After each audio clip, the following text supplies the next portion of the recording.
have a message and I need to share it. And let me know if you could give me a platform, because I really want to share this. Because I want people to leave out of here today understanding that I've gotten here through hard work, commitment, but also a lot of expressing gratitude and thank you to the ancestors and to God for what they've given me, but also understanding the responsibility and accountability to take this position. As I've taken this position, I've taken it with hesitation, because I acknowledge and recognize the responsibility that comes with it, but at the same time, I am here to elevate us.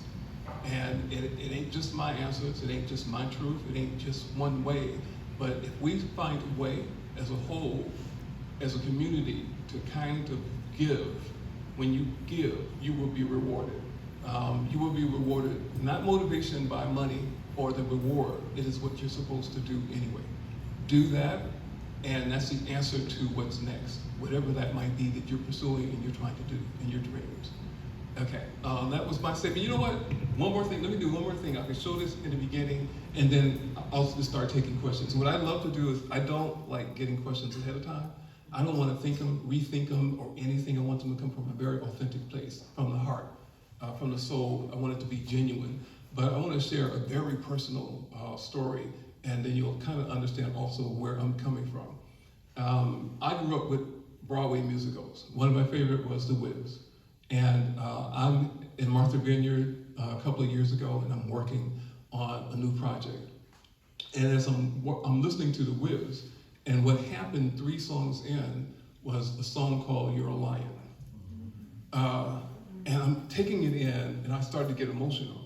And I'm like, okay, I've heard this song a dozen times before, but I think they're talking to me right now, right? And so I started to get emotional, and then I'm like, wait a minute. It's off track. That song is like 8 songs into the musical, and it's suddenly playing number 3. And I'm like, they're definitely talking to me, right? And so I get my wife in here, I said, you gotta hear the song, you gotta listen to the song.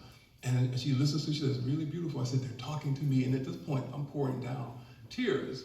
And I said, they're talking to me, and it's telling me it's time for me to take my rightful place as a king, as a lion. And I said, I don't want that responsibility. It scares the hell out of me, because it's a very serious position to take. But at the same time, if somebody doesn't do it, who's going to do it? And I promise you, when I say that, I'm not saying I'm better than anybody else in this room. I'm just saying that as I take this role, and I think the best kings are the ones that sit back and correct when you see people off course or inspired, but always coming from a heart place, coming from a genuine place. And so I created a painting that I still haven't finished. I started it a year or 2 ago. And I started it, I'm not done with it, doubt if I'll ever sell it. But this is kind of a representation of what I'm saying to all of you right now.